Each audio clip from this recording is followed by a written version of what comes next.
On this episode of the Ask Mike Reinold Show, we look at a recent study that was published looking at the effect of strength training on running economy.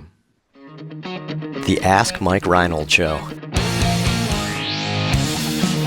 Helping people feel better, move better, and perform better.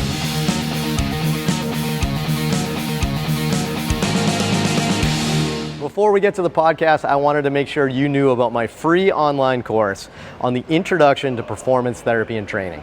If you want to learn how to get started optimizing and enhancing performance, this is the course for you. Head to mikereinold.com/performance to sign up today. Welcome back, everybody. The latest episode of the Ask Mike Reinold Show. We are here, Champion PT and Performance up in Boston, answering your questions. Kevin Coughlin, Lisa Lowe, Lenny Macrina, Dan Pope, Anthony Vedetto, Dave Tilley, all here answering your questions. And you know, what we're going to do this episode again is what we started to do in the past recently, was do a little bit of some journal article reviews. And again, we're kind of testing this format, right? Because, you know, we've actually looked at this. We've been doing this podcast for almost 10 years. That's freaking weird. That's crazy. Who does a podcast for 10 years, right? Like, that's weird. But anyway, so we've been answering so many questions for 10 years that we've answered a lot of questions. And then, I don't want to say we've answered every question, but we've answered a lot of questions. So the other thing we do, you know, quite a bit at Champion is we talk about research as it comes out when we read stuff. So we thought we would share some of the articles that we've been sharing to each other and talking about and go over them with you. So the first one we have here, let me get the actual name. I want to make sure I say this right here. But I know Kevin Coughlin is going to come in here and dominate this article. And I have to scroll back up. I apologize. So we have it. The article is Strength Training. All right, I'm not going to. Strength training improves running economy, durability, and fatigued high-intensity performance in well-trained male runners, a randomized controlled trial. So, Kevin, what do you got? What was this article about? What do you think about it? And let's all discuss. What do you think? Yeah, no, this was a great article to read. I guess aside from being a physical therapist, my other big passion is running. So I think this hits home for me, and it's something that is always good to see. And when you're working with runners in this profession, it's important to get them to do strength training for a myriad of reasons that we'll talk about. But this study did a pretty good job. So just a little background that I think is important is when we're talking about improving running performance, there's a lot of different levers we can pull, and it kind of depends on what race distance you're doing and what the person's strengths and weaknesses are. But running economy, which this article focuses on, is one of those levers. So I wanted to define a few different parameters that we look at in runners to predict performance. So VO2 max is the big one that we all hear about. It's getting a lot of press for like improving longevity and stuff like that. But VO2 max, if you look at longer race distances from, you know, say half marathon, even like 5K and 10K, doesn't reliably predict performance. So you could line up a bunch of runners, and if you stratify them by their VO2 max, it doesn't predict who's going to win the race. So there's a lot of other factors at play. Another one that's very popular is lactate threshold. So if you lactate threshold, when they're measuring it in endurance athletes, is the effort that you can sustain for somewhere between 30 to 60 minutes. And what happens is your body's producing lactate at different paces. As you're running faster and faster and faster, there becomes a point where lactate accumulation overrides how quickly that you can use that lactate for fuel. So you end up getting yourself in kind of a hole. That's super important for performance. There's also like psychological things, but running economy, which this article focuses on, is another super important one. And what running economy is you think about it like a car's fuel economy, very similar. So it's how much effort does it take for someone to run a certain pace. So if you take two runners who are, different running economies, I think of Lenny because he's an endurance monster. So if I'm running an 8-minute mile pace and Lenny's running an 8-minute mile pace, and Lenny's, you know, an incredible endurance athlete, it's costing him less energy to run that pace. So the units that they would use to measure that is it's milliliters of oxygen per kilogram of body weight per meters run. So you're using less oxygen in the amount of time you're running, and you're more efficient. So that's kind of the big thing that they're looking at here. And the reason why they're looking at it is because it's been studied in other studies, and it's been shown that as running economy improves, we can predict performance a little bit better. Then there are other things like, I'll get into the methods and stuff, but we know other studies have shown strength training improves running economy. It improves economy on the bike for cyclists. I'm sure Lisa probably knows. I'm sure it improves economy on the erg and rowing. So running strength training has been very helpful for that in the literature. There are other things that reliably improve running economy when they measure it. So running more mileage improves running economy a lot. So if you take a bunch of runners and you have someone who runs, 70 miles a week, 50 miles a week, 30 miles per week, um, invariably the runner who runs the most miles probably has the best running economy. So that's a huge thing. Strength training definitely does, but we can't forget that the actual sport improves running economy a lot. And then there have been many studies that have showed that. So one that I was looking at that was interesting was men who run, for one of these studies, who run 50 miles per week training for a marathon versus 30 miles per week had about 25-minute better race times. So that's huge. And that's probably a combination of lactate threshold, running economy, some other things.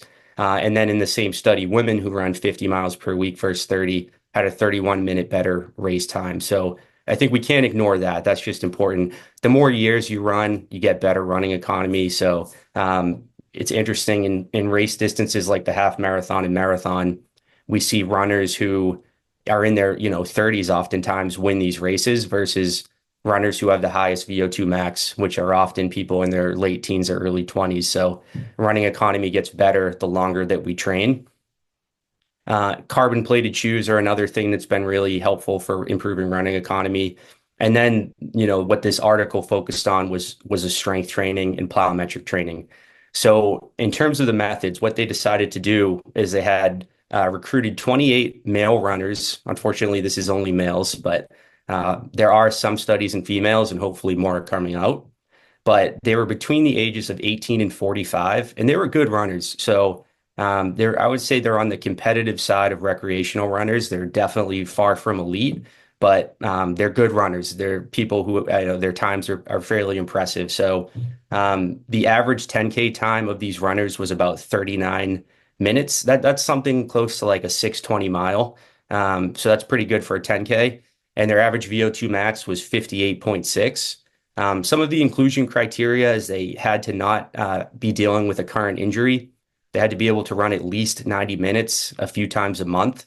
They had to be running at least 20 kilometers per week. So they had some inclusion criteria there that was good. The duration of the study was 10 weeks long. And what they were looking at is they had the runners do a 90-minute run. And what they called it in the study was the pace that they ran was the delta between LT1 and LT2. So they would measure their lactate threshold, and then they found what's a 10% improve, 10% more than their lower lactate threshold out of the two. And they had them run that pace for 90 minutes. So what was cool about this was different than other studies that look at running economy, is this is a pace that for a lot of runners correlates to like marathon race pace. So rather than just go out and run your easy pace and see if running economy is better, this is a race that is meaningful to runners. So, is strength training going to improve my races, not just my easy run pace, because that's not really what we care about. So they did that, and then they would measure running economy every 15 minutes. And then the other important and interesting part here was after they did that 90-minute test, they did a time to exhaustion test. So the researchers said they're running about their VO2 max pace, and they said run as far as you can, as long as you can, and when you voluntarily quit, that's the end of the test there. And then they also got some baseline strength measurements because the strength training group and the control group were going to retest these things. So they tested counter movement jump, 1 rep max leg press, and 1 rep max isometric contraction of the plantar flexors. And then they would go ahead and retest these things down the road. So there were 14 people in each group. The strength training group performed 2 strength training sessions per week that lasted for about 45 minutes. This was 3 lower body exercises and 2 plyometric exercises.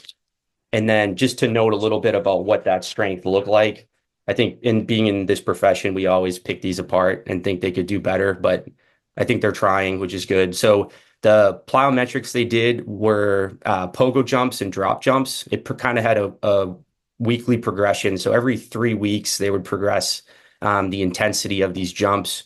They had a hop and stick in stiff leg bounds for horizontal plyos. And then they did a back squat, a single leg press, and a seated isometric calf raise. And I think a good piece of this strength that they did do was it was lower volume and very high intensity, which is they've done studies where they look at higher volume, lower intensity in runners. You think you're training for endurance, so you should maybe be doing what an endurance lift, but that doesn't improve running economy. It's been shown to not be as helpful. So the high intensity, lower volume is seems to be better, and that's the protocol they used for this, which I thought was great. One thing I did want to mention about the methods is they didn't prescribe, and I think this is a limitation, and we could talk about more, but they didn't prescribe a standardized running program to both groups. So they weren't following a standardized program. They kind of said you're similar at baseline, continue to do your normal run training. I think that's a bit of an issue we could talk about, but and then they didn't match workloads either. So they didn't say like, hey, this other group, you're adding the strength training for 2 sessions per week. That's about an hour and a half more of training. Why don't you do an hour and a half more of running or cross training or something? So I think that could play around with the results. So we could talk about that. I wonder what other people think, but getting into the results here. So running economy durability was shown to improve a lot in the strength training group. So that's important, the word durability there. What that's saying is that their baseline running economy at the end of the 10 weeks wasn't necessarily better, but once they got to 30 minutes and longer in that 90-minute run, they had a lot less of a drop off in their running economy. Their running economy stayed more or less consistent. So that control group, the experiment group, they had a 4.7% drop off on that initial test in their running economy, and it only dropped by 2.1% in the follow-up. So that was a pretty good improvement. And then I think the biggest part of what this study showed was that after the 90-minute run, during the time to exhaustion test, they had a 35% improvement in time to exhaustion, where the strength endurance only group had a 8% decrease in their time to exhaustion. So not only did the running only group not improve, they had a small decrease. And then I think what the practical takeaway of that is that if you have a runner who's really interested in getting stronger in their kick at the end of a race, it seems like strength training can really help that. So that's what this replicated. They were trying to replicate is you just run 90 minutes, you're fairly fatigued. Now run as hard as you can for as long as you can. And they were able to do that with 35% improvement, which could definitely shave, minutes or seconds off a race of longer duration. So I think that's super important.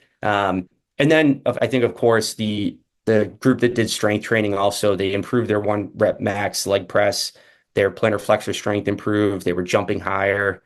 Their jump had a little bit better peak power. And I think the last thing I'll say that's really cool, because runners kind of freak out about like body weight and they're afraid to strength train to get heavier. Because, you look at those VO2 max and running economy equations, and kilograms of body weight's always involved. So you think, hey, how can I play around with this number? If I just lose weight, I can maintain my power and stuff. But this group of people who were strength training, they had a small decrease in fat mass and they increased their lean body mass, but their total body weight didn't change. I think it actually went down 1 kilogram by the end of 10 weeks. So, I think that's pretty cool too, because that's an easier sell to a lot of runners who, on the more competitive side, are afraid of gaining a little bit. We know that if you're training, very high strength intensity without a ton of volume, that you're not necessarily going to gain weight. So I thought that was pretty cool. And then I guess I'll open it up now. I mean, I mentioned a couple of the limitations I thought that they had. The biggest one for me was not matching workloads. I don't know why they don't do that. And a lot of running and running economy studies, when they add strength training, they don't add something else for the control group. And it would just be nice to see like how much of a difference would there have been. I'm sure that time to exhaustion would probably still be pretty different. I think you'd have to train high intensity running towards the end of your runs to see some change there. But that was one limitation I just wanted to point out. But overall, I thought it was a good study. It was very very interesting, and I think the researchers did a good job. Awesome. Thanks, Kev. Here's the real question, right? So great study, great outcomes.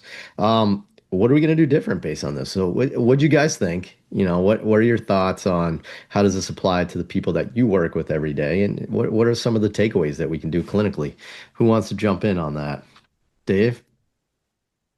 Yeah, my 2 cents. I mean, I felt like this article did a really good job of measuring and looking at what specifically matters for competitive runners. So, I mean, obviously the lingo and the language of how they define a lot of this stuff is a little overwhelming for someone who's not as technically savvy as Kevin is. But I felt like when I looked through the methods, I was like, oh, they're actually measuring something that matters. They're measuring something that people care about, especially like that 35% is massive, right? That's a huge amount of benefit. And so it's good to have things to point to in the research that are specific to what people care about when they come to you for highly competitive goals versus, you have someone who wants to go more of like the couch to 5K. It's pretty easy to give that person a basic running program and say, hey, it's probably good to do some strength training. Whereas when you talk to somebody, elite running, elite baseball, elite gymnastics, elite rowing, you got to sell them pretty hard on what they need to change and why it matters. So when you can pull up stats like 35% or like this time to exhaustion, this kick that they care about, I think those are really meaningful things to apply to the clinic. Like it's a big deal to them. It's not just a random study of, 5K people. Yeah, that's a really good point. I like that. And I was thinking the same thing too. I mean, there's this we can extrapolate this data and apply it to, a lot of things, right? Sprinting to first base in baseball? Nope, not this study, right? But like maybe a field athlete that plays soccer for 90 minutes, right? Like that, I think you can extrapolate some of that stuff. So, Dan, what do you think? Did you have some?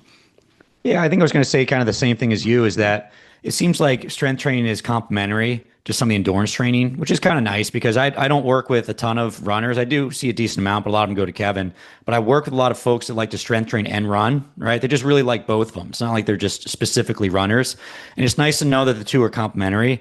I think just like Kevin said, it's very frustrating too, because if you do work with a runner, what is the best thing for that runner to do? Should they just run more? Or should they weight train, right? And I think you can very easily look at this study, and Ken was talking about this yesterday, and say, oh, it's a no-brainer. You need to strength train if you're a runner. But think about the opportunity cost of not running for another hour and a half. That additional hour and a half of running may actually be even better. So, or maybe you do some high-intensity interval stuff or whatever it is. But I guess that's for future studies. It did seem like this study did validate the thought that basically strength training can be beneficial for runners, and that's a good thing.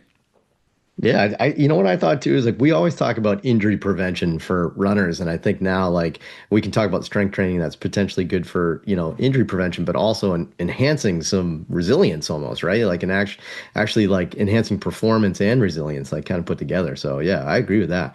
Anthony, I think I saw your hand. Then maybe Lisa, right? I think Lisa had one too. Anthony, I saw you first. Yeah, I was just gonna talk about the strength training piece of this, just because I thought it was pretty fascinating that there were such great like gains with just like three strength exercises. That was a pretty remarkable. I think when we think of, or at least when I think of trying to improve someone's strength, I might be aiming for like 16 to 20 working sets per muscle group per week.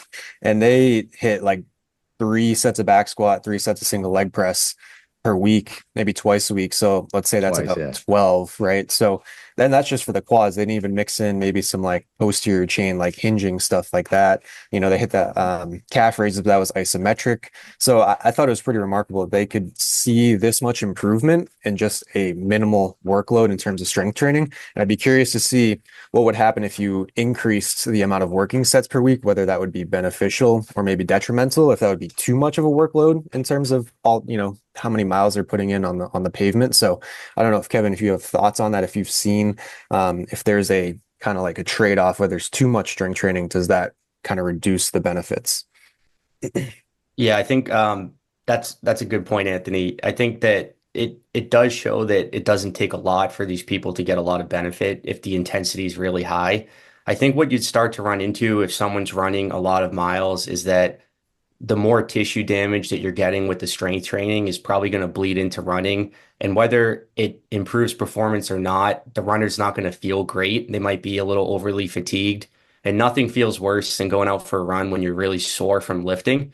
So I wonder if compliance would drop off, but I do think it would be a cool study to see that, like with a little bit higher volume strength training program, what the results would be. But just knowing runners and knowing myself, I think if I started getting too sore from doing too much volume in the gym, it would be unlikely I would continue to do the program. But you know me, Anthony. Yeah, we know that, Kev. And I hate to say it, but like in our experience, right, these people were probably fairly untrained for strength. Like they had a Well, poor training age, right? Like, right, that they just started a 10-week program and the other group didn't do anything. So like maybe this was such a new stimulus for them that they saw it, Anthony. But the other thing, I just jump in now on the strength because Anthony and I think looked at it similar. I'm looking at the strength program. I still don't get this this infatuation with isometrics that we have going on right now on social media, right? I think what this actually showed was that doing concentric strengthening was twice as effective as isometric strengthening, right? That was my other take home here is the quad got twice as strong, had twice as much improvement as the calf, which just did isometrics for some reason. I don't know why, but again, still good components. So again, concentric for the win. But Lisa, what were you thinking? I have lots of thoughts, but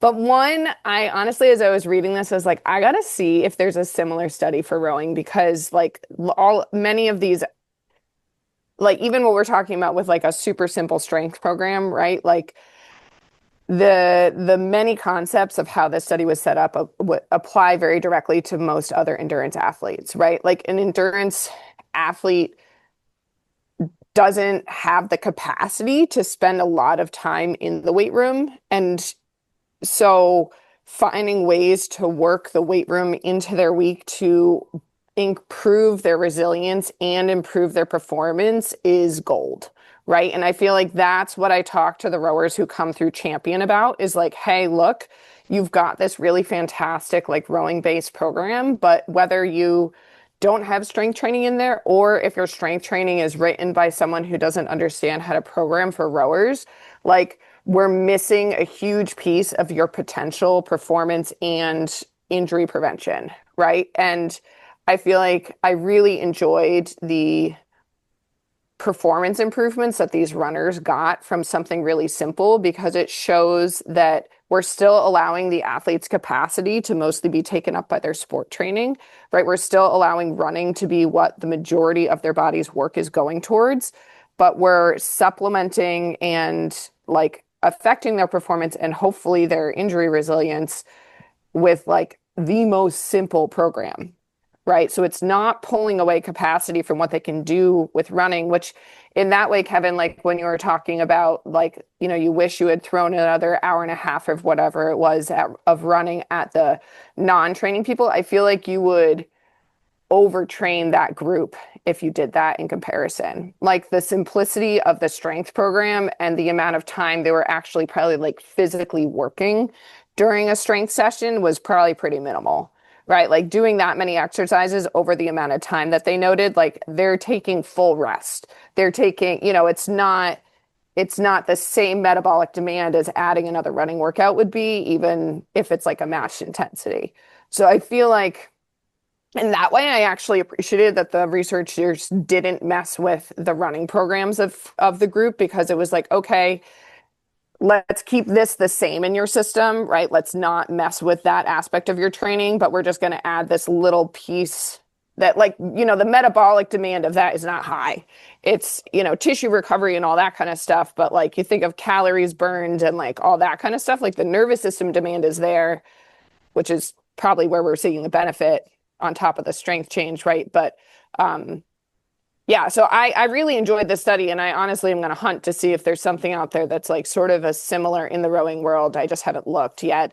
And I will say, from a personal prior in life running experience, I was becoming my fastest runner when I added in regular twice a week strength training, like when I was an athlete at Champion back in the day, right? So I had been put a lot of mileage on my system runner for decades, and I added strength training, and I was starting to see my fastest racing results because of that change, not because of a mileage change. Like, so to your point of like running economy improves with time running, like there's definitely that factor, but the real true change I experienced for improved times was adding strength training. And it wasn't complicated, right? Like it was simple. So I felt like those were my kind of like exciting takeaways from this, that it was just like, yes, it's cool they actually backed all of this up with like really solid testing. Because the performance metrics they chose were like make a lot of sense.